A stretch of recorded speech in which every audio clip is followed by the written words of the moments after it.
Mac! Yeah, it's me again. The work just keeps coming. This time, we need you to help out with a brand awareness campaign for a new lifestyle brand. The company is called VFX, and they're trying to capture the young, hip VFX enthusiast market. We'd like you to work on the Detroit spot. Check out the edit and look at the artwork we sent over. The client wants to see the VFX logo and some of the other assets tracked onto walls, signs, and other surfaces in the spots. Try to make it look like tagging or graffiti. It should feel a little subversive. There's no real direction on how many shots need elements tracked in, so just do what feels right. But the last shot should definitely have the logo. Get after it.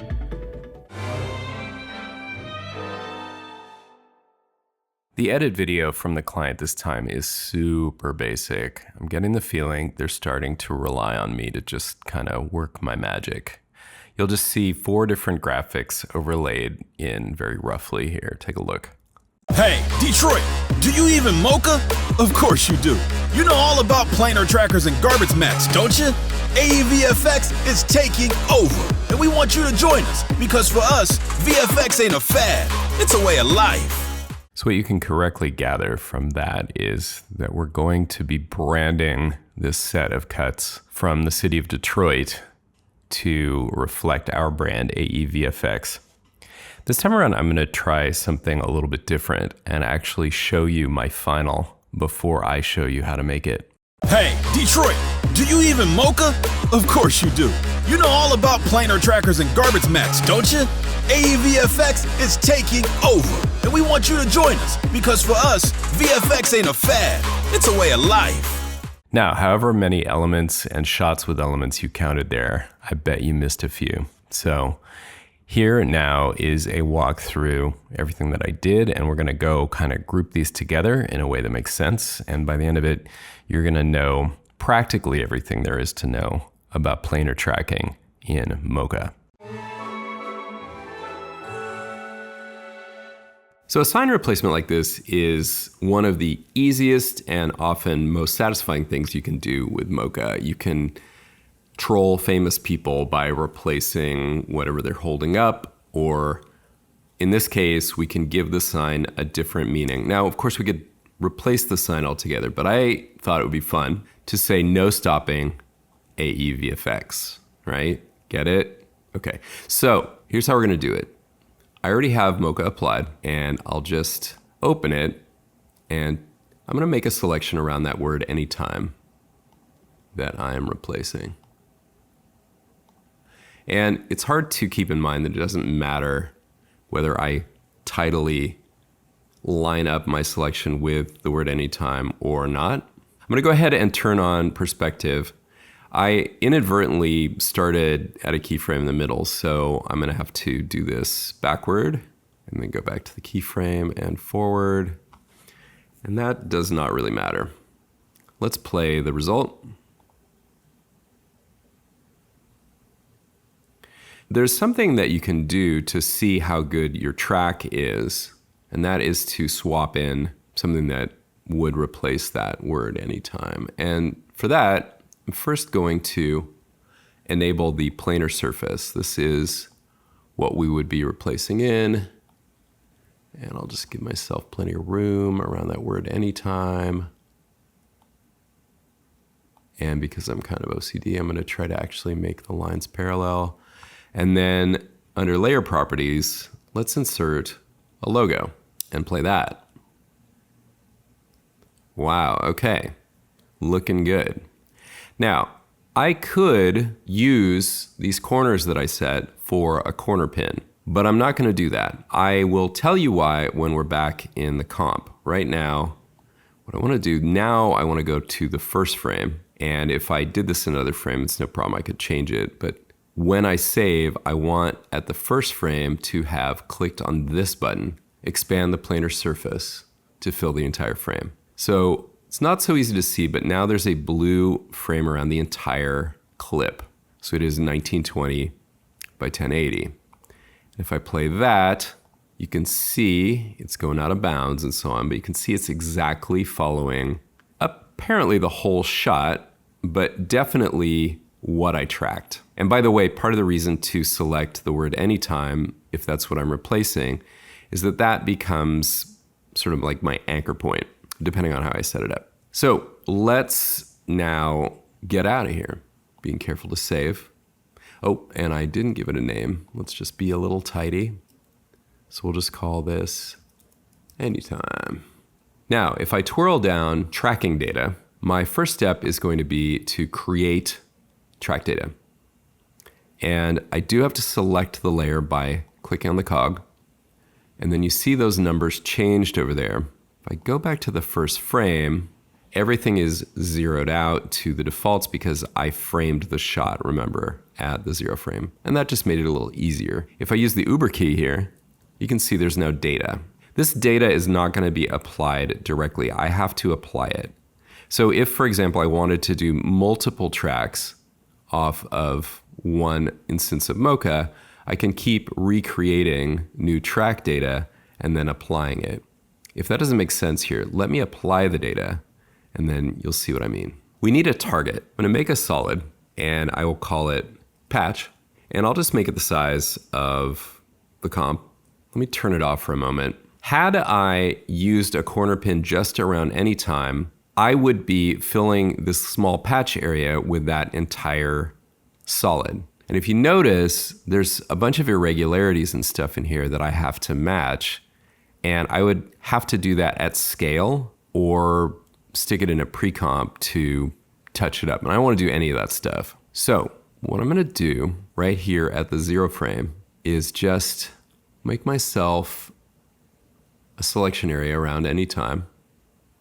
I can make it a little bit loose so that I can feather this out and so on. And then I'm just going to double click and rotate it into place. Kind of, I don't have to line it up precisely, but so there's a patch. It's not matching exactly yet, but it's a start. At the bottom here of the tracking data controls, I have to choose how I'm exporting the track that I made. Any of these three could be viable here. In this case, I'm going to go with just corner pin. Support motion blur is often useful, but it adds position data in order to create motion blur, and that's going to reposition my object, and I don't see any motion blur in this shot, so I'm not going to worry about that. Apply to patch and say apply export, and there are keyframes. If you want to see them, specifically they're corner pin keyframes. So the corner pin effect has been applied and it's animated and we can preview it. And that is sticking like glue. Now, just to show the same process can be used on multiple layers, let's add our text at this point. Now I did preset this. I already selected the correct font and weight and size. And it just so happens, I think I nailed it. I actually think this is the font that this actual sign used. So again, I can get this kind of where I want it to be at frame 0. Click W for the rotate tool and just rotate that into place. Actually, the patch is faking me out, so let me get right in there and line this up. All right, that looks pretty good. I think we might need to blur this just a tinge, and it's probably gonna need, I don't know if it needs grain or not because it's so bright, but let's at least blur it out a little bit. And I think just a very slight Gaussian blur, 2 pixels, and that'll do that. I can turn the patch back on, and I just need to line it up. A quick way to take care of this right here, and it works amazingly well in a lot of cases like this. Hard surface, varying lighting and surface conditions. First of all, obviously we need to feather this mask a little bit. That's already quite a bit better, and some people would just go ahead and want to get away with that, but we are going to do better than that, my friend. So we're going to go with a 4-color gradient. This is under the generate category. And if I zoom out, by default, those targets are way out in the corners here. So I'm just going to move each one in. I'm really only showing you this so you know kind of how it works. I don't need to see all my, perfect. We could go ahead and just select some of these edge colors.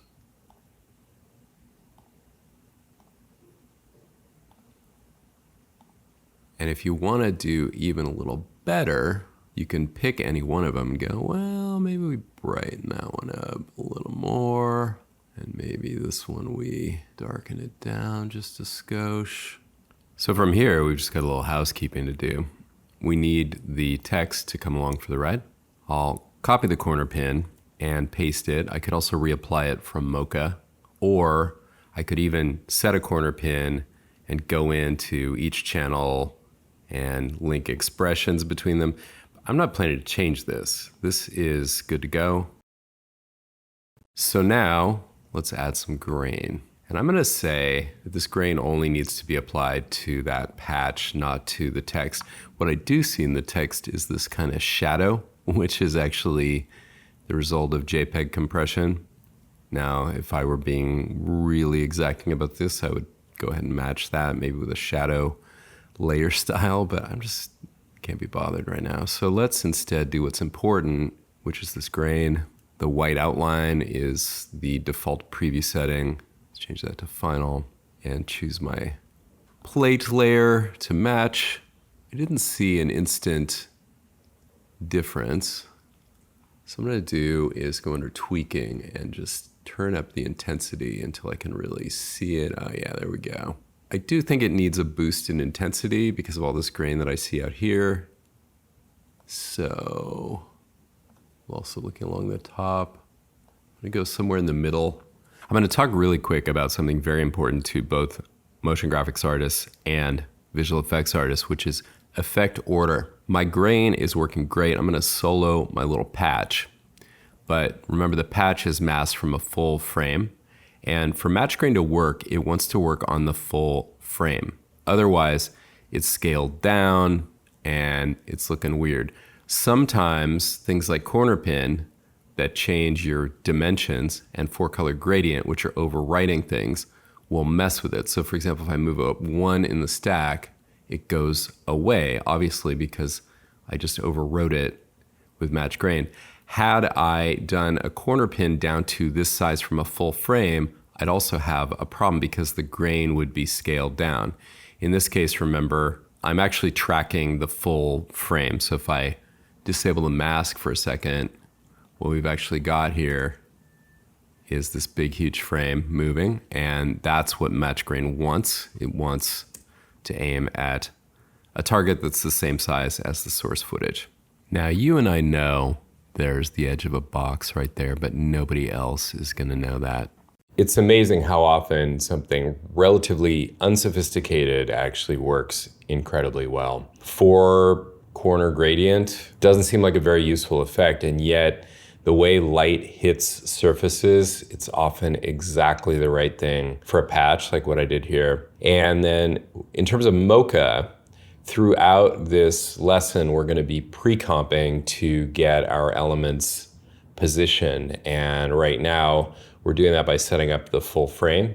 And we're gonna do that again in the next one, just to really drive that home. So in that last exercise, you saw me apply a corner pin, but it was the size of the full frame. In Mocha, what often happens when you create a track is you get a track area that's somewhere within that track region, or you could specify it. And I could even say, yeah, I want the dropper to be right in this corner pin area. So what happens if I decide that my corner pin should be within this area? My graphics should just fit right into that, right? Well, let's take a look. So I'll apply it. I have the eyedropper layer selected here. It's scaled down, by the way, to 9%. So if I were to reset the scaling on that, it's huge. And that still shouldn't prevent it from working, right? So let's just apply it.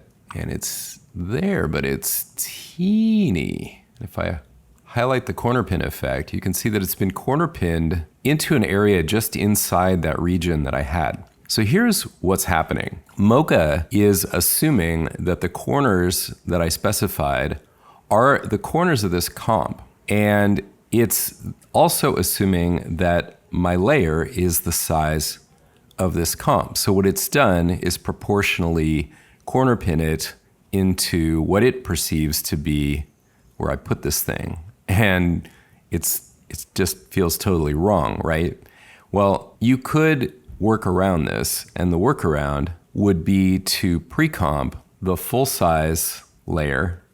But actually what I would do, I'm gonna go Command Option F and make it the exact size of the frame.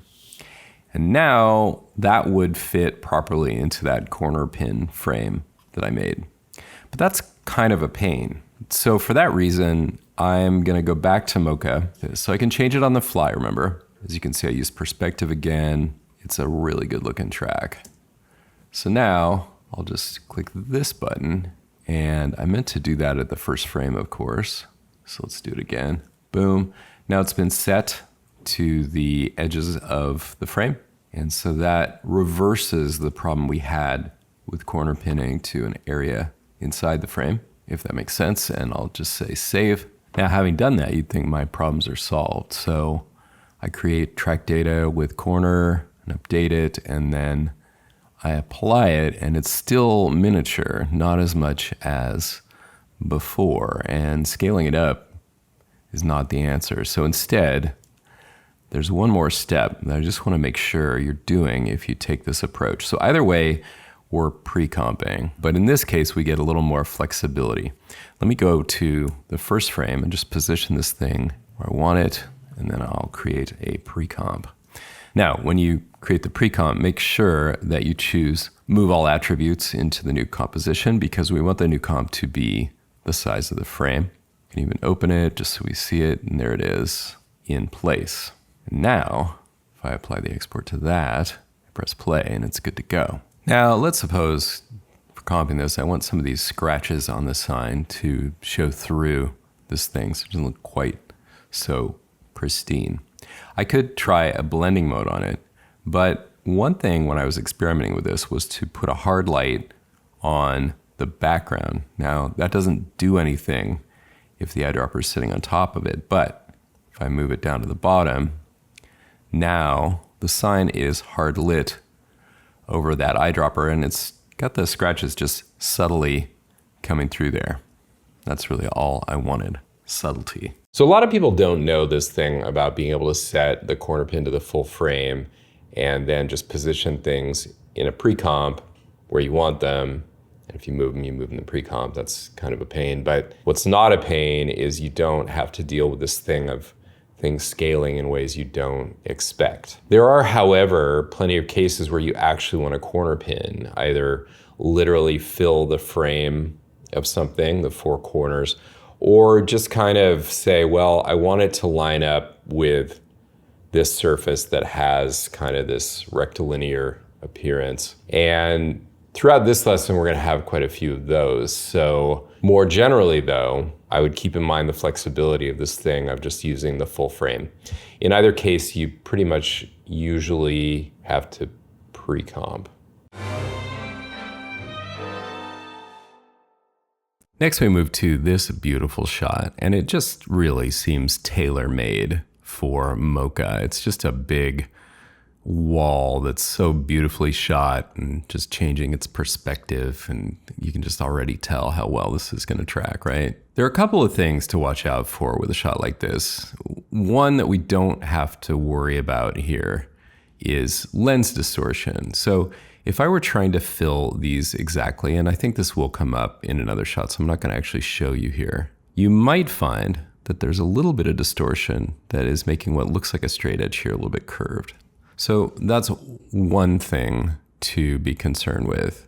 And the rest of what there's going to be concerned of, we're going to handle right in the shot. So let me just open that up. And I'll take these layers. So I have my elements already in here. Other than the fact that I used a couple of blending modes to get this logo looking kind of how I want it to look over the concrete. So I've actually gone ahead and pre-done this. Now, this is kind of like the hard light trick that I showed in the last one. So this isn't necessarily how anyone would do this, but I start with the logo, and the color pass, the color blending mode, is just giving me the color from the logo. So there's very little color in the black parts. And then this other darken layer is, of course, taking care of the dark elements. And having those independent of one another gives me control over how much I want the color itself to pop versus the contrast.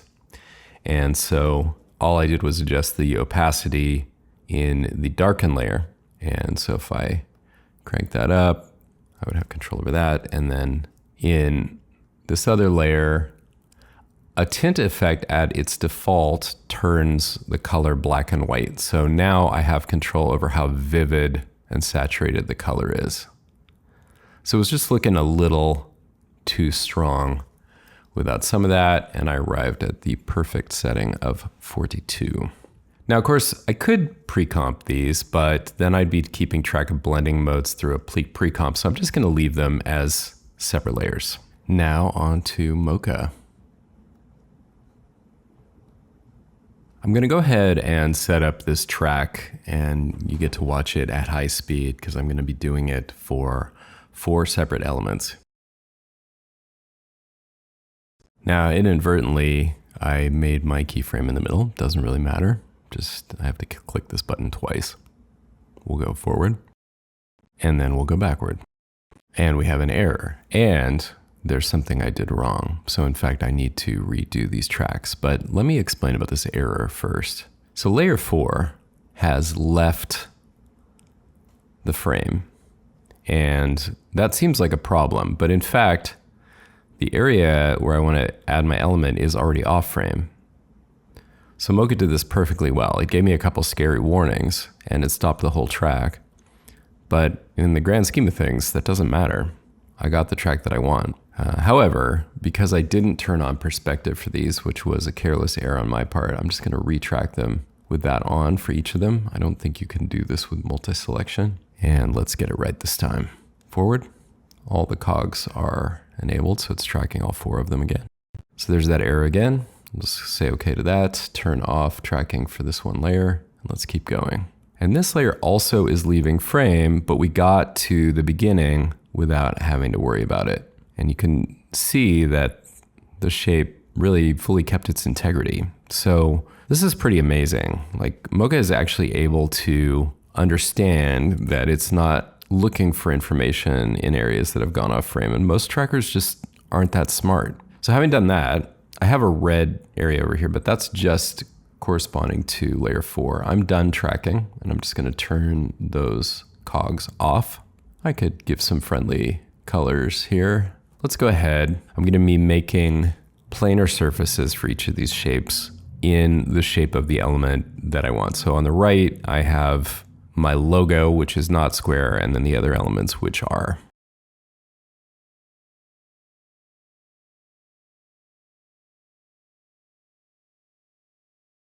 So notice I do not want to be moving my track shapes, which I accidentally did. I'll just get rid of that keyframe. Just moving the planar surface area. And now I have that for all 4 layers. This one I wanted to be inset a bit, and whatever adjustment I make applies to all the frames. So we are good. And now it's just a question of applying those. Now, when I thought about this particular section of the lesson, I considered whether I should really do these in a single Mocha effect since they're applying to a bunch of different layers. Here's the issue. Under tracking data, I say create track data, and I have to choose one of the layers. I can only choose one. If I choose a different one, that one is disabled. So let's just start with layer 1. I switch this to a corner pin that supports motion blur, and I apply it first to layer 5. And then I just switch it here to layer 4. I'm not going to get tricky and try to chain them together or anything. They're just going to each get their own data because I'm not really going to need to manipulate it. If I just even drag through the timeline, that baby is stuck. And the way that I comp them is allowing that chalk drawing to look like it's been drawn on top of the graffiti. In this case, the logo's not as vivid as most clients would want it. They'd probably want it to look completely opaque, like it was just painted on there. I think it's really cool to draw people in and have it look like the chalk is over the logo, even though it's not that way, because blending modes, you can use them backwards. We've already done it a couple times. I just like creating a little bit of intrigue and a little more realism that way. And that's kind of my general style. So blending modes suit me really well, actually. The eyedropper is already filled with a color that's gonna kind of blend into the wall. And actually, We don't even need the blur on there. I'm leaving in some things that I had already done. We'll just reapply the blur once we add our corner pin. Now, here is where my dilemma came into play. So when I say create track data, I'm now going to layer 2 because I'm going to the next panel.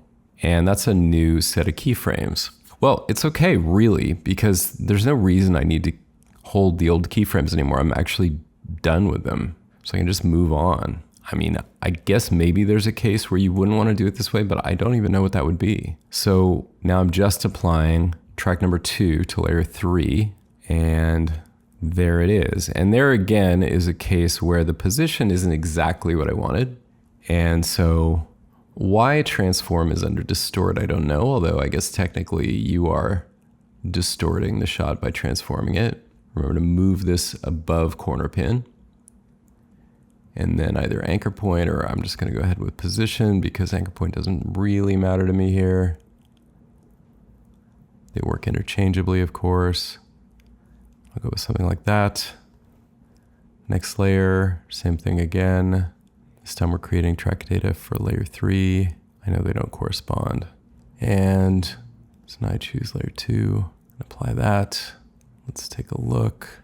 So again, why these need to be slid over, I could look into it, but I'm just gonna not fight that. Maybe you're more expert than I am, either now or later after you work with this for a bit, and you know exactly what happened. But since there's a simple fix, and since I probably would want to finesse the positions anyway, I am good. And then here is our tracking marker that's going to pass right out of frame. That is our 4th track. Going to layer 1. And there it goes. And once again, I'd like to just scooch it over. Now when you do these fixes like transforming to scooch it over, just make sure, and I think I want to scale this down a little bit too. So zoom right in and just make sure that track's not slipping. So look at the edge against, say, that A and chalk. Because if I were to take the whole layer with the corner pin and move the whole layer over, i.e. move the corner pin data over, it would now effectively have moved off the wall. And so it would look like it was floating in front of the wall, like it would parallax with it by moving the whole layer. That is not what's happening because I'm moving these behind the corner pin, as you saw. They do need a bit of that blur. So let's just put in a blur. I'm gonna go ahead with a fast box blur for all these. Let's go. At 3, it's the same as a Gaussian blur. At 2, it's a bit cruder than a Gaussian blur, and I kind of like that. We don't need much, even 1 on that layer is good. I'm gonna copy that. And the next layer is gonna be a bit blurrier. So we can have a blur radius of more like 2 on this one, or even 1.5. Yeah, that's plenty. And then this guy is gonna probably get 2. Good. And we could talk about grain.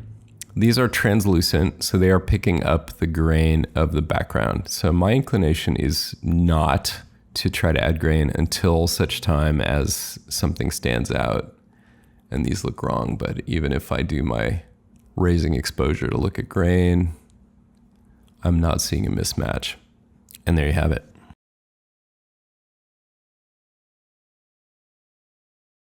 Unless you're directly applying Mocha to your layer by, say, applying the matte from Mocha, and usually instead we're actually creating a mask and doing it that way, you could theoretically delete it, or you could make a placeholder layer to just hold on to the effect. So your Mocha project is saved in Mocha, which the instance of which is in the effect of that layer.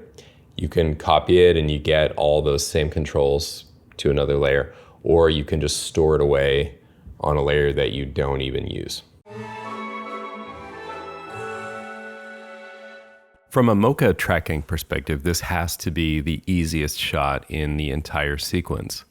But there's a gotcha in here, and rather than go down the road of getting trapped by it and then solving it, I'm giving you a heads up about it now. You may run into this. So I didn't notice that in the edit, there were some retimes, and in this pre-comp, the plate came through with a stretch value of 62.5. Guess what?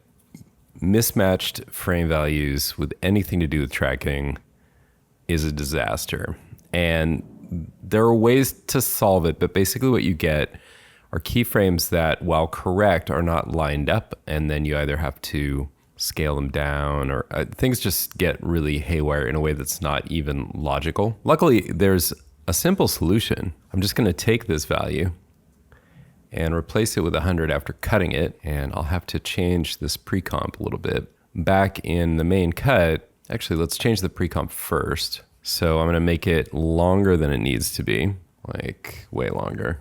Okay, and then that's the actual duration. So Command Option B sets the work area there. Then right-clicking here lets me trim the comp to that work area.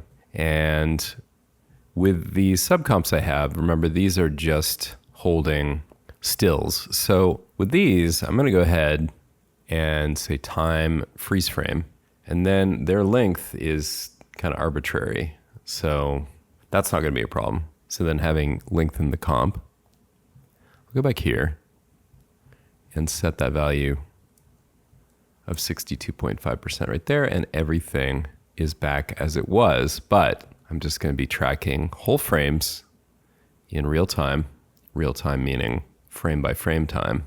Time is arbitrary. Whoa, okay, I'm getting really cosmic now. After Effects cares about seconds, and that's actually a really useful thing. Let me talk about that for a second. So just as a reminder, I brought this up in a week, and I'm just gonna bring it up again. You have to be extra vigilant about time in After Effects when you're working with footage. So you can change timing, but if you change timing when you've applied an effect like Mocha, that's very time dependent, things are going to break. And so if you run into a situation where you think you might need to change the timing of a clip, just keep it in mind.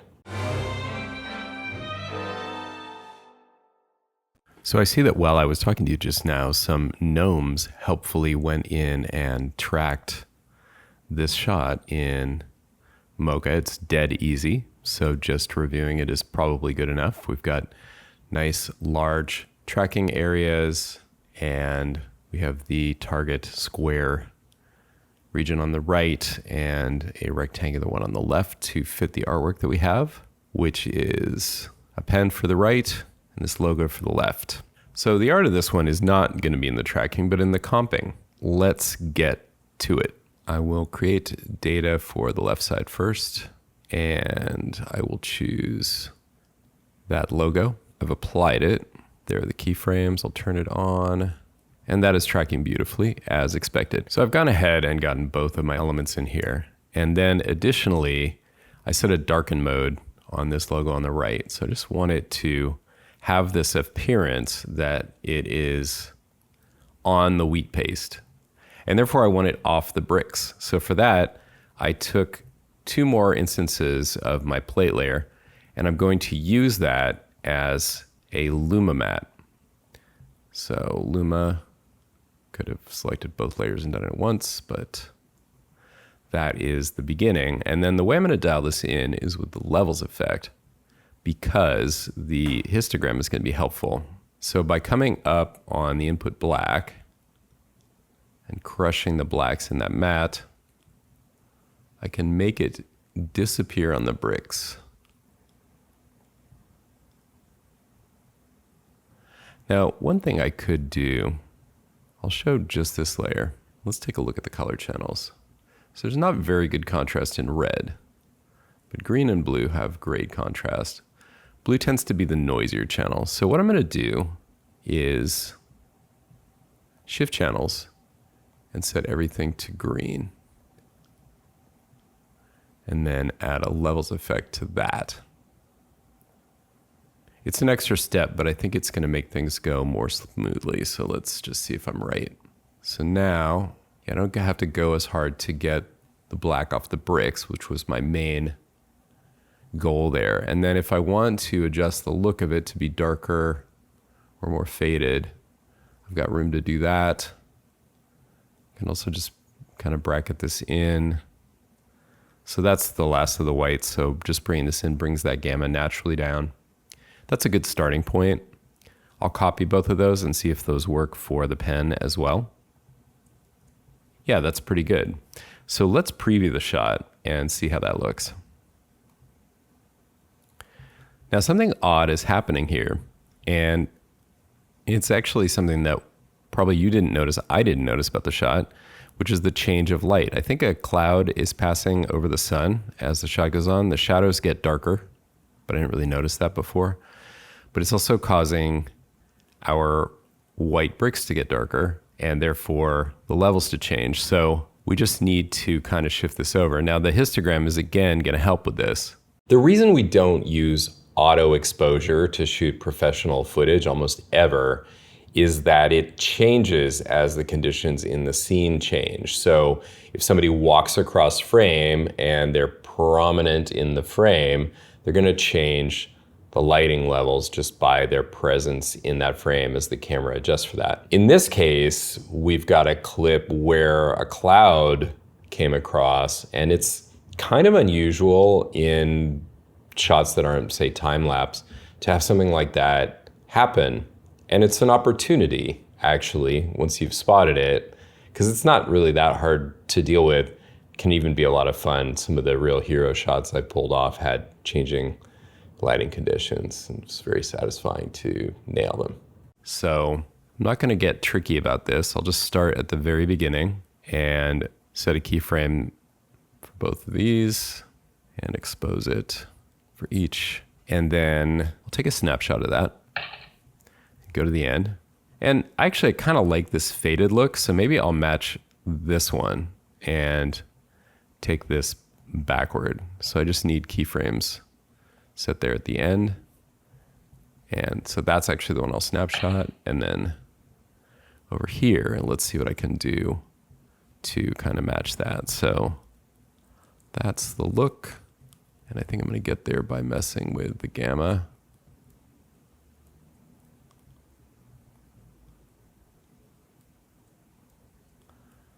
So for the pen, that looks good. And then do the same here, and let's preview that. Awesome.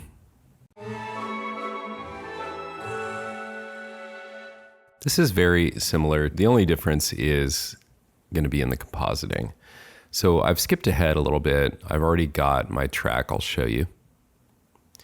Very straightforward. All I really had to think about on this one was avoiding this telephone pole that's creating parallax. Now, I did mention to the client that this is kind of breaking the kind of rules that we've set in the rest of the spot, because I don't think graffiti on the scale of 10 stories of the abandoned Detroit train station is quite possible, but hey, it's movie magic. So I have my keyframes here. This was another case where I did have a retime layer, and so I had to again go back and just get everything starting from 0 and stretch to 100%, and then I will just apply that, and there is, and done. Looks great. Oh, fine, okay. So some of the drill, you know. Transform behind the corner pin is the easiest way to finagle the thing into the exact position you want. And then I'm thinking the white part is going to be dark and go over the background. So the way to achieve that, I'm going to go with an extract effect and just take out the black that way. We can add a little threshold, but not much. And then add a fill and use kind of something dark like that. Okay, now it's done, right? No? Okay, well, I think what needs to happen is that this needs to be a matte on the layer. And I always just delete extraneous effects that aren't needed. And this is going to be, once again, a Luma matte. And that's kind of interesting. And once again, I'm going to use the levels effect to firm that up. So let's see, let me get my bearings here. Yeah, something like that. And then I was playing around with this and I decided sometimes something super cheap works great. So what I'm going to do is take this matte and offset it some. Let me find the sweet spot. Something like that. I want it to just give a little bit of dimension. Let's see what that does.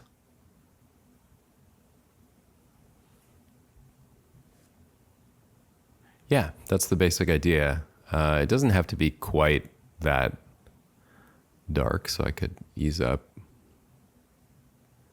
in here. Although maybe dark is good, I don't know. Somewhere in the middle. Split the diff. Let's look at it in real time with the color correction. Ooh, that looks pretty cool. And that lens flare is even kind of still working, huh? Beautiful. 3D artists in particular, and all of us, need to keep in mind that 3D is not always the solution just because something dimensional is happening in a scene. You need to keep in mind things where it's actually possible to fake it. And there are a lot of cases that come up where basically you can do that. And there are even cases where it would be very complicated to do something in 3D and extremely simple to do it in 2D. And those are the ones I want you to watch out for. This opening shot has literally nothing that we haven't covered elsewhere, with two exceptions. One, there is a time remap on this one, so even more than the ones where we had a different frame rate. Got to really tread carefully here, but everything is working out fine. And we can take a look at the Mocha track. It's very straightforward. You may not have even seen all three of the elements in this shot. 1, 2, 3, or 1, 2, 3 is actually how I numbered them. And so 1 is this marker on the roof, and it started out like that. So it's just got a little gentle color matching in there. And then 2 and 3, a little harder to see. Started like that, inverted, got a levels to match it in, a box blur to get it at the right distance, and then a match grain. Now, this layer, I noticed when I was reviewing it just now that the match grain seems to have gone completely haywire. And if I just UU to just see what's been adjusted in it, the only thing that's been adjusted is final output. So all I did, and that would actually be my problem. So I don't have it set to a source layer. So it is effectively broken. So let's reset it to the background. Match grain's a pretty cool tool.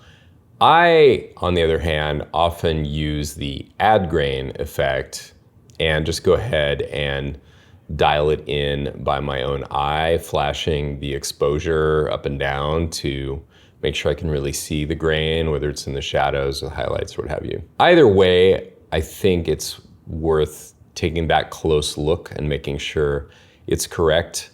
Match grain is a little slower, in my opinion, and if it doesn't get a good reference, it may not give you the result you want at all. And with add grain, usually by changing the size, the softness, and the intensity, those three things, you can get to a good enough match.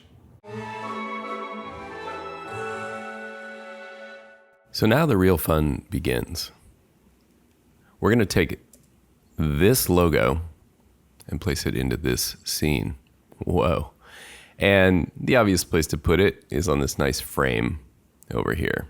Genius. So here's what I discovered working with this in Mocha. We all tend sometimes to take kind of the on-the-nose, obvious approach. And in this case, that would be to draw a boundary around this frame right here. And I could even select all the points and just tighten them up like that. But of course, it doesn't matter to Mocha whether I'm perfectly along the edges of this shape or not. So what am I doing? Well, let's just keep moving forward. And I'm right here in the middle. So we know what's going to happen, right? When the pole crosses in front of this area, it's going to be a problem.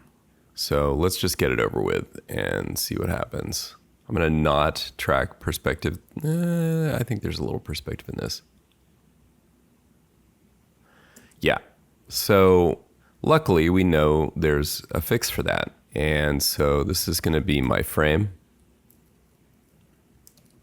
And then I'm going to add a track for that pole. Now, my tracking area for the pole is going to have to be within the boundaries of that motion blur. Because if I go outside, things are going to be changing a lot. So the static part of the pole is something like that. So now I'll just track that pole. That looked good. Go the other way. Awesome. And in case it wasn't clear before, simply by having that layer above my frame layer, I get the benefit of it being a holdout. So let's see what happens. Still not happy. Well, I think the problem is that there's still a lot that's coming through the frame here. So I'm going to turn off the pole, but I'm going to draw a new object specifically just to block the frame. I'm going to make it much wider. This would never track, but I don't need it to. I'll turn off tracking for that, and under layer properties, I'll just link it to pole and name it blocker. And there it goes. It's going to help hold out this area over the frame. So let's see how that works.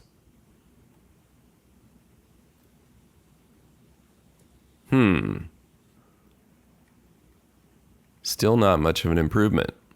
What to do? Now, you could keep fighting this. It's doing its best. But I'm going to close this. I'll save it, of course, because that pole track is great. I'm going to use that. I'm going to call this one Mocha Pole. And it doesn't matter if it's on or off, because remember, Mocha doesn't do anything directly to the clip it's on. But I'll just turn it off anyway to remind me and apply it again. And this one will be Mocha Frame, because we're going to nail it this time. So what I realized is that once you get a little more nonlinear with your thinking, you can pick up on the fact that you don't need to track this whole frame. In fact, a small but distinct portion of it may be adequate. So let me just show you what I mean.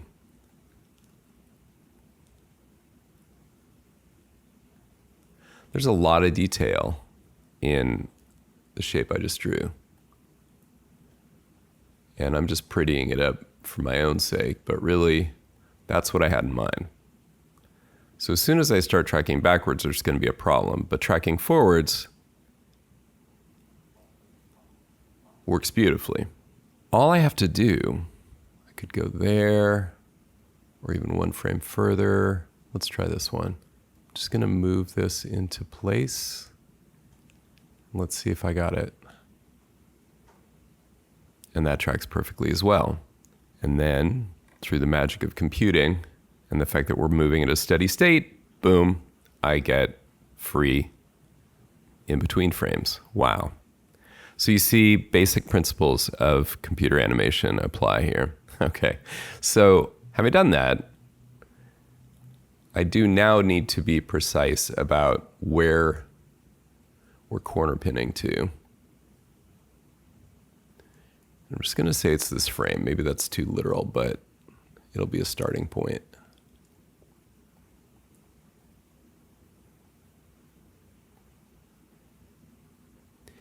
And there's another benefit to being real precise with these points that's going to come up, maybe in the shot or maybe in one that follows. Let's just preview that. What? So something has gone wrong. And rather than assume I need to fix it, it's worth looking also at, do I even need it? As an aside, one question worth asking here is, do I even need to track this in? The motion appears to be completely linear. So as a test, I animated in the logo instead, just using a couple of keyframes. Well, that's odd. It looks like it's bobbing up and down. But if I solo it, it's not doing that at all. So in fact, nature, as usual, is quite deceptive. No. I am not hand tracking an element for a tracking class. You know how to do that. Now back to this track gone awry, and never fear, there are a couple of fantastic learning opportunities right here. First of all, when things go haywire with the corners like that, and everything seems sane everywhere else, the first thing to suspect is perspective. And turning that off, because I realized there really is no perspective shift happening to that little bit of graffiti there, I realized there's also no skew, rotation, or scale going on with that. So I'll turn all of them off, because why the heck not? It'll at least show that we can do that and get away with it. And we're going to retrack in both directions from each of our points once again. So that has calmed down the blue frame. And now the issue is just that it is not in betweening in here. Well, this gives me the opportunity to show a way that you can actually fine tune this thing, or in this case, it's going to be a coarse adjustment, but we're going to still fine tune it anyway. Let me show you what I mean. So for this, I'm going to go to Classic View, and we're going to look under a tab we haven't checked out yet, which is Adjust Track over here. Now I know this is where the UI gets scary, and there's a lot of stuff in here. We looked at the dope sheets before, but we're just kind of taking things on as we need them. So Adjust Track. Going to this tab presents these 4 red kind of box cursors with X's in the middle. To keep this less confusing, I'm going to actually turn off the surface, because these are not quite the same thing as that. I'm just going to adjust these, and here's what I want to do. I'm looking for an actual pixel detail that I can guarantee will match from frame to frame. So something really distinctive, like the end of that line right in the center, kind of like that. This one I would also put right at the end of the line.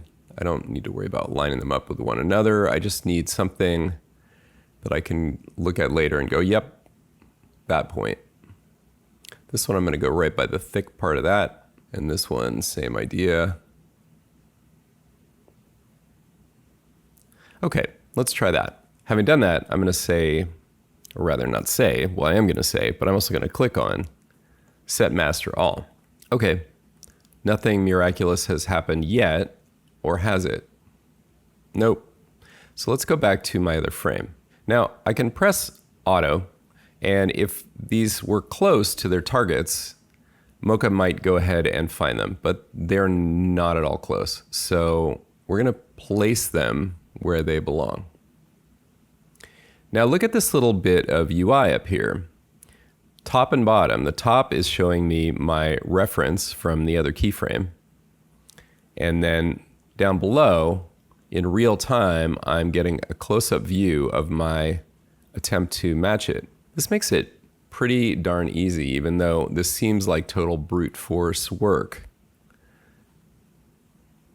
It's kind of an elegant way to just get in and fix something. And it's especially useful, as I say, for much finer adjustments, like if we were trying to truly closely match the corners of this frame here, which we are, but really our graffiti just has to look like it's not wobbling around. It's not going to be framed perfectly in here. Having done that, let's see what happened. Okay, well, the red points seem to be now moving right along with the corners of the frame. And if I go to my surface, it is now also playing along. Now, it doesn't look quite right, although, again, because my logo is not, my graffiti rather, is not rectangular. Nobody's going to know. But just to show you, I can still go in and adjust the planar surface. It would help actually if I go out of adjust track mode to do that so that I'm not competing between the two. And let's call that good and see. Let's go back to Essentials view just to show that this will work perfectly well there. / will reframe around the shot. I'm going to zoom out a little bit more than that. And let's play this.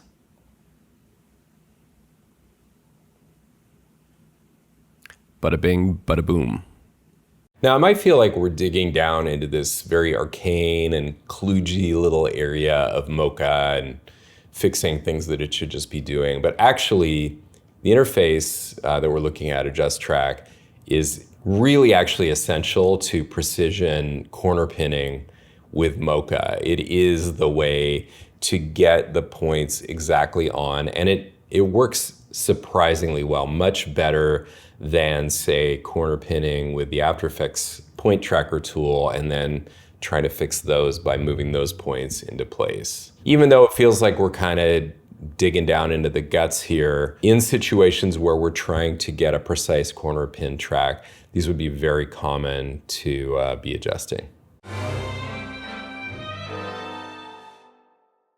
So now, ladies and gentlemen, the hard work of tracking is complete, and it is up to us to composite and fool our viewer into believing that this graffiti logo was actually part of the scene when it was shot. So to start, let's track in the logo. Using my Mocha frame track, I'm going to create some track data for frame. This is going to be a corner pin. There is definitely motion blur, and that's going to go to the logo. Let's turn on that logo. Motion blur is already turned on, both for the comp and on the layer. And let's see what we got. Interesting. So something looks like it's a miss, but what we know is a miss is that the pole is going behind the logo. Whether the logo is tracking properly or not, we don't really yet know. Our eye is being fooled right now. So to move forward, I'm going to rename this layer background and take care of the pole. I can duplicate, Command Shift right square bracket to take it to the top, even though it was only one layer up. This will be named pole. And to really do my house cleaning, I'm going to take the second Mocha effect off this one and the Mocha pole effect off the background. So they've each got the one that corresponds to them. Now, out of habit in this lesson, I almost want to go under tracking data, but in fact, we are interested in matte data for this pole. And all we're going to do is create a mask and turn on motion blur, that is. So the mask is created. Let's just take a look. But I left the wrong frames on. So let's undo that.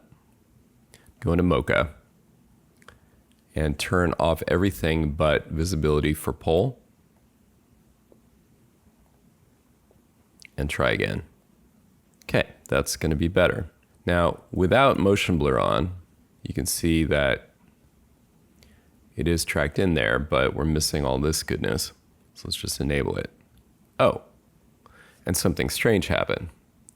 Well, this is a huge aha moment, and this harkens back to the very first lesson in the course where we talked about motion blur and how cameras work. So let's now take a peek in comp settings and fix this problem.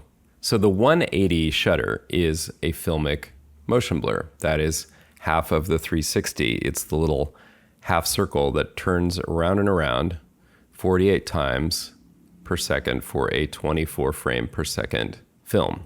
That's a mechanical camera.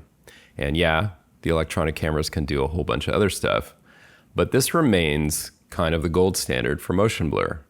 Filmic motion blur is a 180 shutter angle, as we've already discussed. So the problem here, and the telltale sign being the shift to the right, is the shutter phase.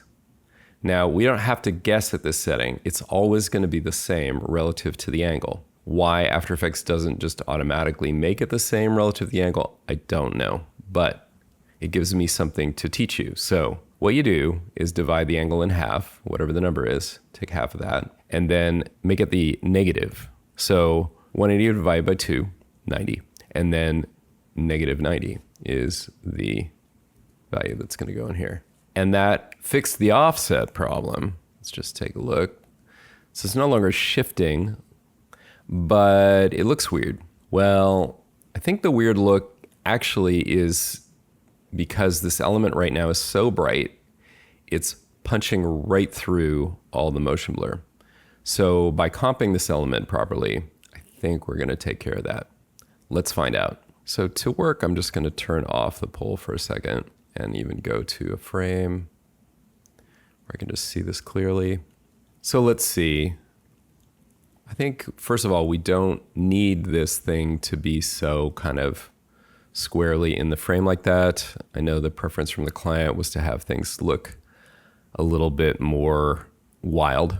So let's go with changing the rotation. And you know what? I don't need these rotation keyframes. We could take a peek. They're just not changing much. I know that looks like a big change, but notice the values are in the 0.2 or less area.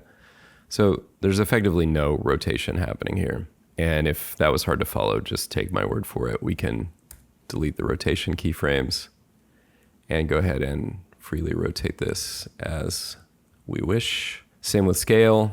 It's not scaling over time either.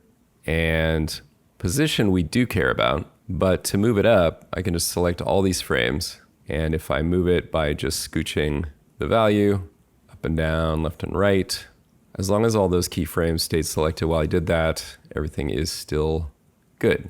Animators, you know this, but keyframes are not sacred. You're free to delete them, the ones that don't work, see if you can live without them, less is more, etc., etc. Well, the first and most obvious problem that we've already come up against is that this thing is just too bright and saturated.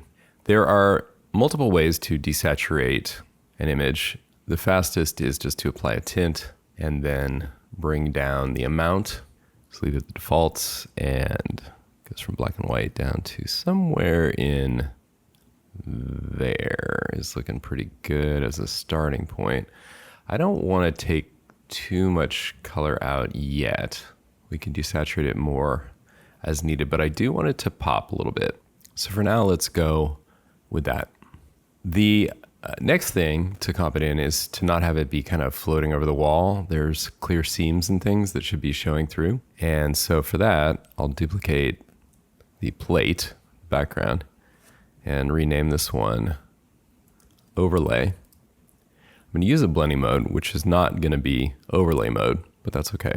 And housekeeping, I'll just get rid of the mocha and that, and then change the blending mode to, ready for it, darken.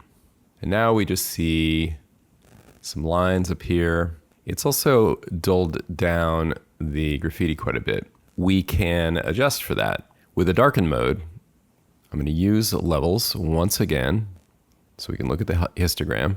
And you can see all the highlights up here that if I start to knock these out, the areas that are getting darkened by the highest highlights are going to pop back through. And that's looking really good to me. So the amount of tint that I had on there is kind of back in play. I could go somewhere a little bit in the middle, but I kind of like it. I'm just curious what happens. So the gamma is going to start to affect the image. By coming in just on the top, I'm not affecting the image much. Yeah, adjusting the gamma will. So this is a trick that's done best with a light touch. There are other ways, of course, to achieve that, but that was a very simple way to do it. And I just wanted a little bit of a suggestion of the texture there. Having done that, let's take another look at the motion blur. Well, I have an effect order problem, don't I? Because pole is turned off. And sure enough, just as I thought, there's no longer a problem with the logo punching through the motion blur. There does seem to be some other problem though. What is that? Oh, I see. It's just a little thing on the pole. All right. No big deal. I think we're okay. Let's preview the shot.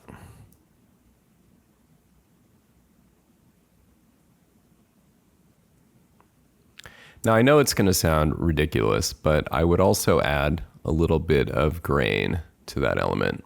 And I'm going to keep using match grain, even though I always check it and make sure it's what I actually want. So each time I set it to final output, I'll set it to the background. But now I'm going to zoom in here and do my usual trick of raising exposure till I can see the grain. There's not a lot of grain in here. Sometimes grain can be hard to see in a shot like this because nothing is staying still. So maybe that was an unnecessary call. So let's see what else could I have been seeing that might need attention. I guess really it's actually back to basics. I can leave the grain on there, it's fine. Doesn't really harm anything to have it there. But I'm gonna readjust the tint just a little bit to give it more of the kind of drab look of the shot. And I think that is gonna do it. So for a little more satisfaction, we can look at it with the color correction. Nice. Now, in the case of this shot, things are kind of blown out, and when they're really bright like that and kind of blurry, you're not going to get much grain from the sensor. You'd only get compression grain, and it's probably not that essential in this case. If I haven't said it before, I feel that grain is often your friend. It can actually hide things that you don't want people to see so clearly, but it also can give everything this kind of alive quality that, okay, I'm old school, but I kind of like it. Starting with this shot and adding this element to it would seem rather similar to the one we just did. But we're going to take a completely different approach. Now, one thing about Mocha is anytime something passes in front of another thing, I know that that is going to be a thing I'm going to have to deal with. And I just wonder, is it really necessary here? Just as in the last one, we're really only talking about a transform here. And I wonder if I could just point track this. So let's give it a try. Before we do that, let's kind of establish the look we're going for here. So to get my logo to look like it belongs on that chimney, obviously I need to scale it down a bit. I could do it interactively right in here as well. And it looks really flat. Yeah. So I think I'd like to sit it somewhere up there. And then how am I going to make it not look flat? How about we look for a perspective effect? CC cylinder sounds like it might do the trick. Sorry, that was a bit much of a wind up there. And now the scale's going to have to come back up. And obviously that's not quite right, but we will fix. So let's unwrap this. So right now it's doing a full 360 around the chimney. Not what I want. And we're going to fix it with the transform effect, sitting ahead of CC cylinder. That way I don't have to pre-comp to do this. And I'm just going to scale. I think I'll scale the whole thing like that. And that looks like an excellent starting point to me. Now to track the plate in After Effects, how novel, we're going to go to the layer view, and then my tracking controls happen to be open over here on the right. And so I'm just going to track motion. Now, before I do this, there's one bit of prep I'll do because it's the proper way to do it. And that is just to add a null object. We could do this at any point, but I'm going to do it now while I'm thinking of it. And I'm being very thorough here, giving it a proper name and all. Okay. Back to the track. So with the point tracker, what we're looking for is, I often describe it as a corner, something distinct that doesn't occur, anywhere adjacent. So for example, this detail up here looks pretty different from everything else around. Now the other thing to keep in mind is how much movement there is. Well, it's not a lot, but I would say that I should widen this out and widen out. So my target region and my feature region, outer and inner. I'm widening both of those out. And now I'm gonna go ahead in the tracker, only tracking position here. This is a 1-point track. Why don't we zoom out just so we can see what's going on.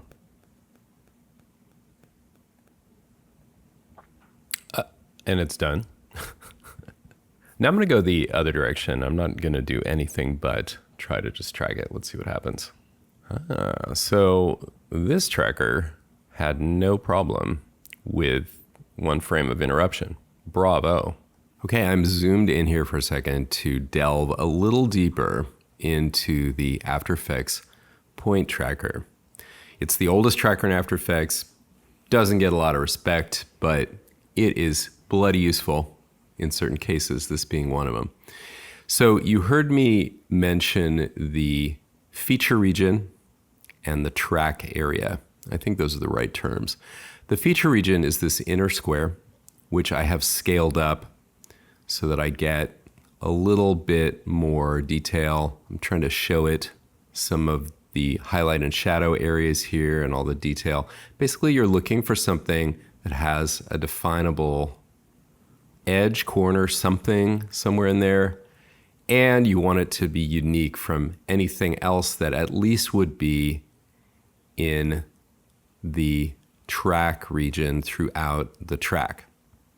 I've made my track region even a bit wider because the motion of the shot is left to right. I could offset it if I want. Notice, by the way, that if I try to do that, just grab the edge and I can do that. Doesn't affect my track. And then in the very center is this little crosshair, and that is the attach point. And that is separate from the feature center, although by default they're the same. So in my timeline, I'm getting the same numbers for both of those. And in between them, there's this confidence number, which I'll talk about in a second. But you can, and we will at some point, move the attach point so it's not the same as the feature center. In this case, we're fine with it. You can also move your track data around. Part of the reason that we sometimes apply the track data to a null is so that the track is independent from where we're actually placing our layer or object or element or whatever it is. But I think you get the idea that by default, I'm just getting tracking data that applies to this 1 point for a single point track. You can also do a 2-point track and get rotation and scale data. It's not what we're doing here. So then confidence is actual mathematical calculation of how much accuracy was detected in the frame. Now, in this case, the confidence is extremely high, other than on this one layer where my feature disappeared and confidence went to 0. But After Effects handled that just perfectly. And the way it handled that was determined in the track options. Now, since I didn't change these from the default, what it did was adapt the feature since the confidence went below the threshold of 80%.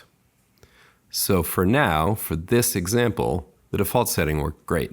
And of course I can change it, which we will do in a following example. There are controls in here that one could adjust if it weren't cooperating so well. But since it is, I'm going to take it. The one thing I have left to do over here is to change the target to be my null and then apply that. There we go. And now let's go back to where we started, where my logo was in the right place. And that's the beauty of a null, is now I have to do is parent, no shift key, nothing, and the motion's there. And we got a little comping to do. We could use a little bit of motion blur. Let's see what that does.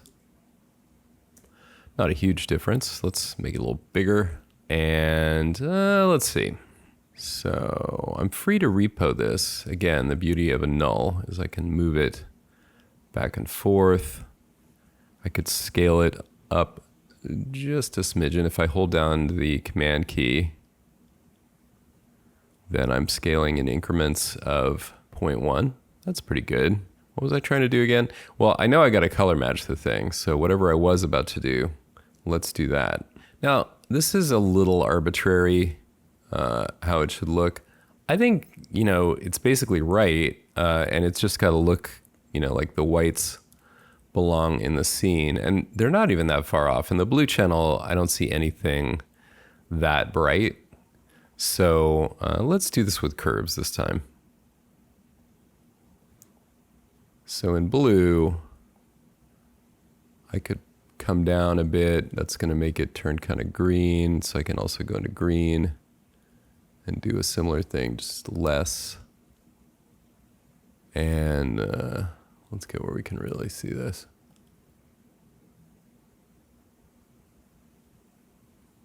I mean, another way to do it would be just bring everything down and bring the red up, but I've already done it this way.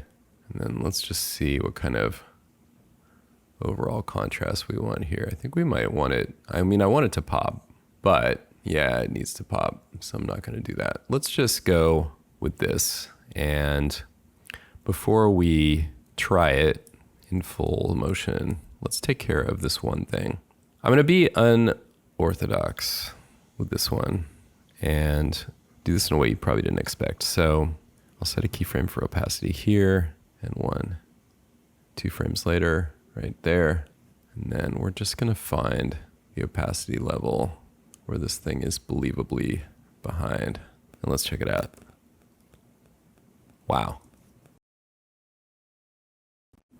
Simple as that.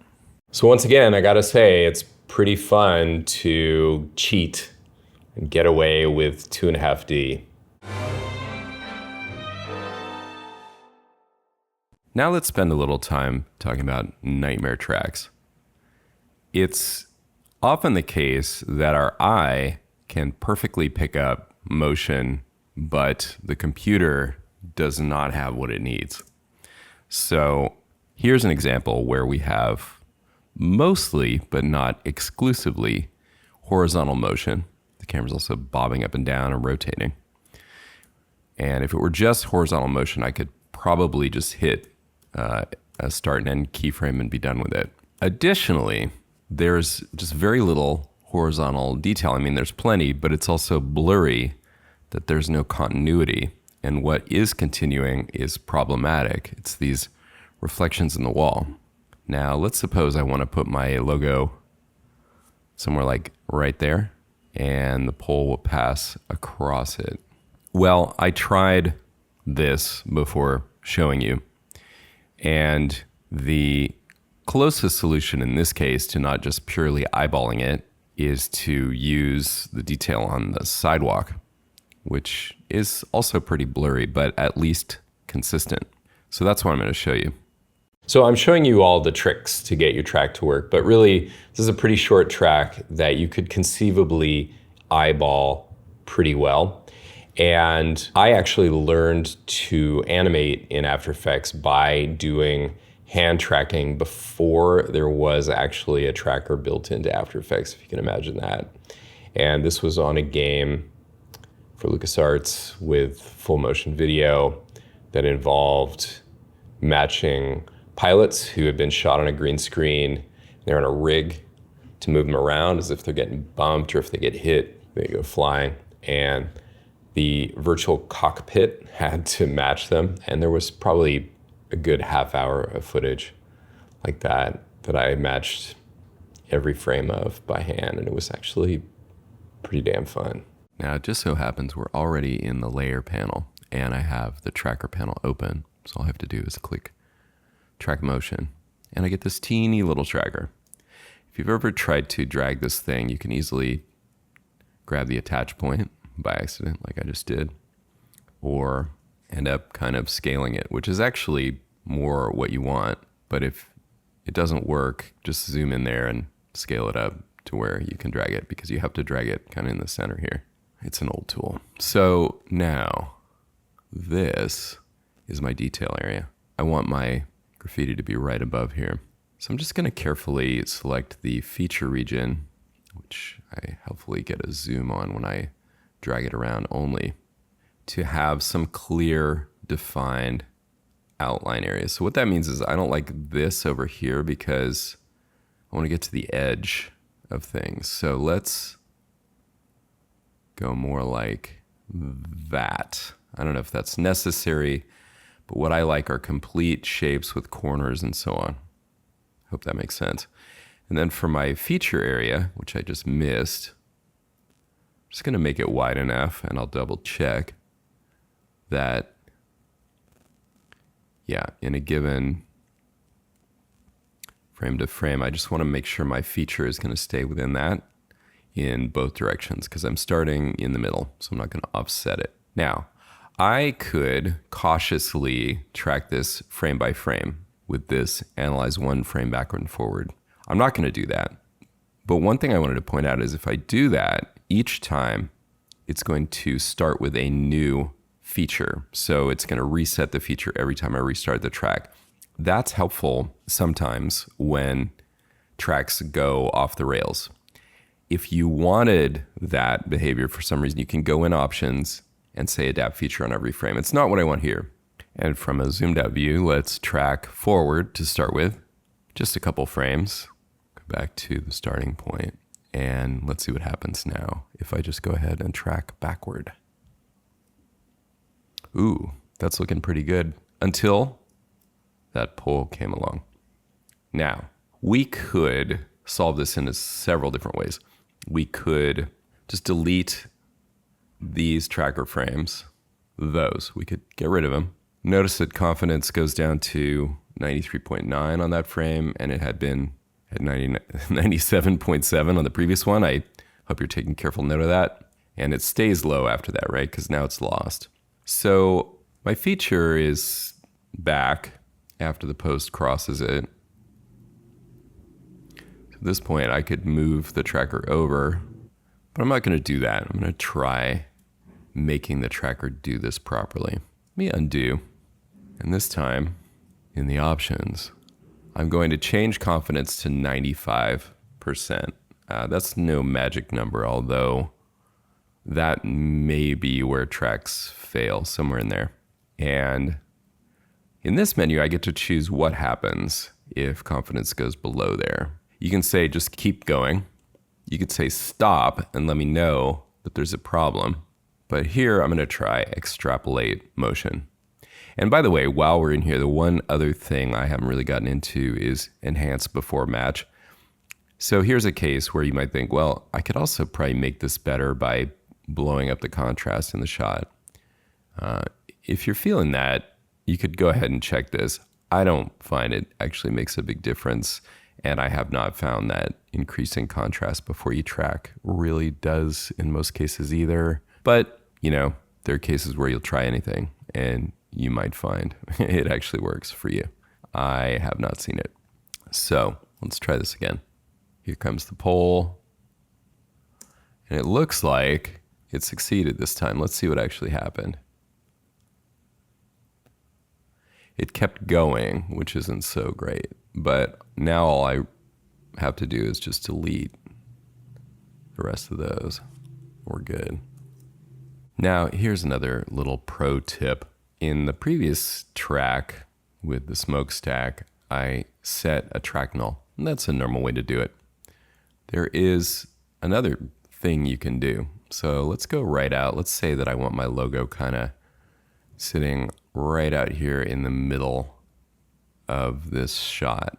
Like let's say mostly in the center of this frame right here. Okay. So what I can do is adjust the attach point offset, and I'm going to move it up on the Y. I'm doing this with the controls in the timeline because if I move the attach point itself, that's only going to move it on this one frame. I've already got keyframes for that. So this is specifically designed to let me offset this thing. And that's a pretty little known feature. If I had planned ahead, I could have also moved the attach point. Moving the attach point is also really handy if you end up having to join together a couple of tracks, like track two different features, but have them end up at the same keyframe or generate the same set of keyframes. I hope that makes sense. Let's just move on. So I will apply this. The target is always going to be the first layer. So it's applied already to graffiti. And let's take a look in the comp. All right. So that's looking really good once I get it to exit the frame. So we don't need these tracking keyframes anymore. Let's take a look at the position keyframes, and there they are. And it even helpfully left out a keyframe for that frame where it didn't know what to do. Amazing. So here's how we're going to complete this. On this end of the shot, we're already on the last frame of the video, but over here, we need an entrance. So watch carefully, because this is another one of my top 5 most useful expressions in After Effects 4 visual effects. You may not have seen it before. So option click on the stopwatch to set the expression. I'll use the menu to select under property, loop in. Now, as you might have guessed, loop in is going to loop in to the keyframes. Awesome. The only thing is, if I leave it at the default setting, what it's going to do is cycle those keyframes, not what I want. See that word cycle? Num keyframes lets me offset it, which I don't care about. So I'm going to delete everything in what's called the arguments. I know I hate arguments of this expression.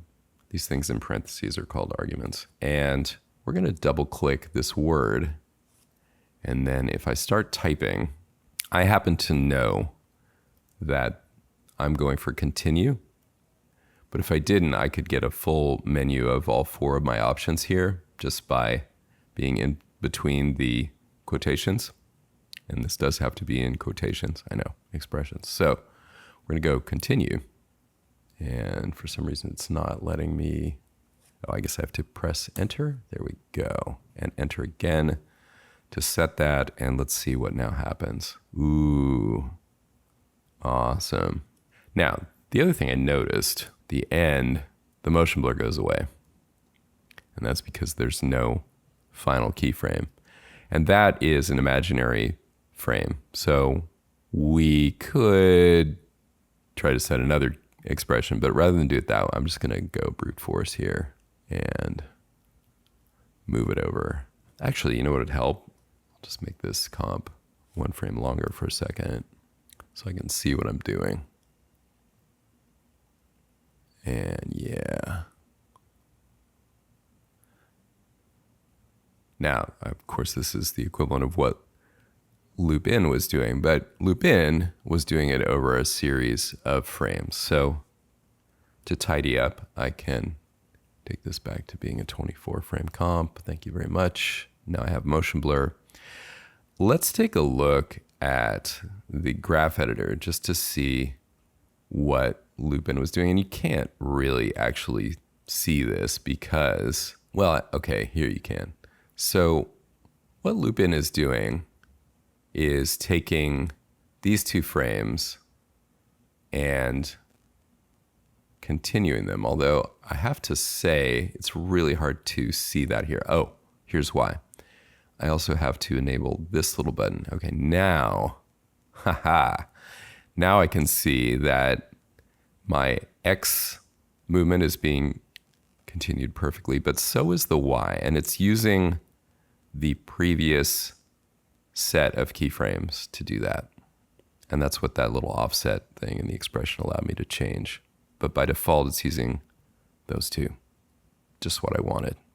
Now again, you would not be dead in the water if you didn't know this expression, but it's so handy and so simple really that I kind of encourage you to just learn it. I know expression is one of those things where it feels like, oh my God, I'm gonna have to take a whole course and learn them before I can use them. But actually, the basic thing here was command, parentheses, quotations around the thing you wanna do, the argument. And that's it. And the thing you wanna do almost always in VFX is a loop in or loop out continue between the parentheses and quotation marks. And that's all you have to know. And if you want to do some of the other loops, you can do those too. They're pretty handy for other kinds of animation.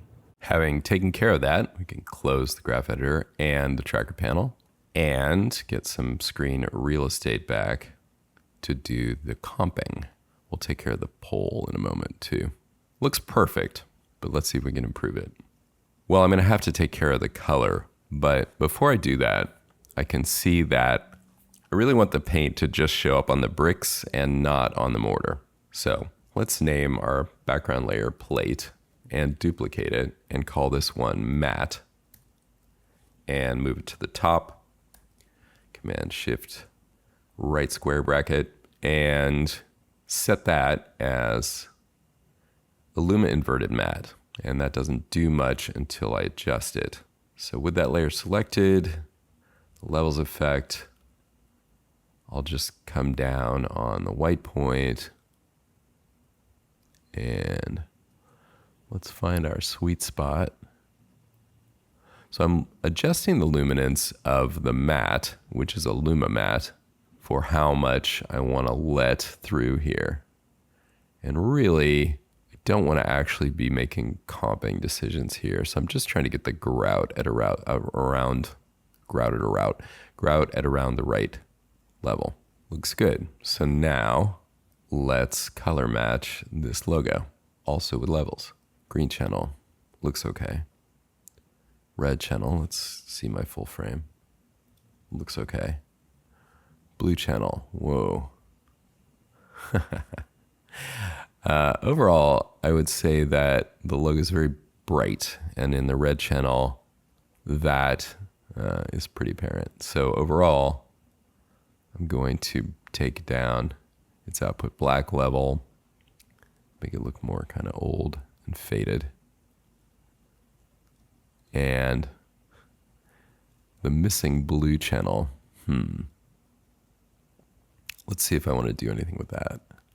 I'm actually going to keep watching as I do this. I don't know that there's particularly a color cast here. I don't think that's the issue. So this being graffiti, it's not so much that it matches anything in the shot, but let's look at those black levels, because I came down on the output white, but I think we have to lift the blacks a bit too, because they're just looking blacker than anything else. Yeah, that's starting to look good.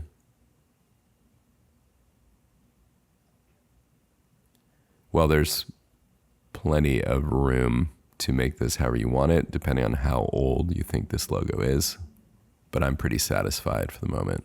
And now for the poll. I know you want me to show you some magical way to track something that is a complete blur. We're not going to do that.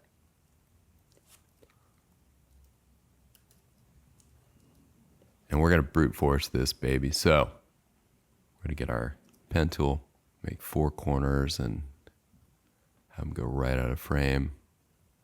Oh, it's not happy with me doing that. Okay, in frame, fine. We'll move them after. I'm going right down the middle of the blurry area. Move that up, down. We're working with some pretty ancient After Effects tools here. So, something like that, nobody's ever gonna see this. Okay, well, they'll see if it is wrong. Okay, so then that's my starting point, and we'll take it to where we can see it here.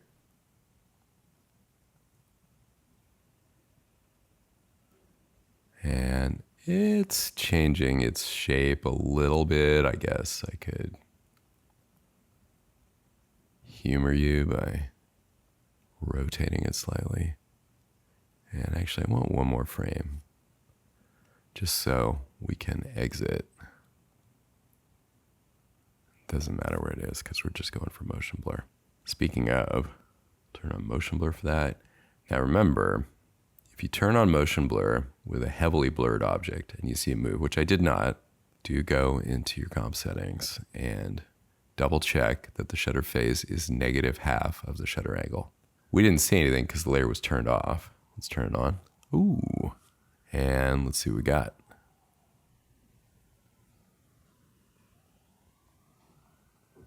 A masterpiece. We've already used Mocha quite a bit in this course, and it's kind of funny to me that this is the first that we've really gotten around to actually doing planar tracking and matching objects that way with it, which is kind of what it's known for doing. So we looked at a whole variety of things that you can do with it for tracking one layer to match another. So there's not just planar or corner pin tracking, but there's also just transforms. You can just use transform data. You can also use the After Effects point tracker for that, and sometimes the immediacy or the ability to just get in there and control it in a really direct way can make it the right tool for the job. One thing that I don't really use much anymore is the corner pin tracker in After Effects. So to me, Mocha has pretty much totally superseded that. I haven't really come up against cases where I would want to go back to that, because basically what it does is take all the variables that you have with one point and multiply it by 4, and they don't know anything about each other. Whereas the beauty of Mocha, as we have now seen in more lessons than this one, is that it can conceive of an area of a shot as being a unified plane and not really care so much about specific points. All right, well, that's gonna wrap it up for this lesson, and I think this stuff is really fun, and I hope you have fun with it too.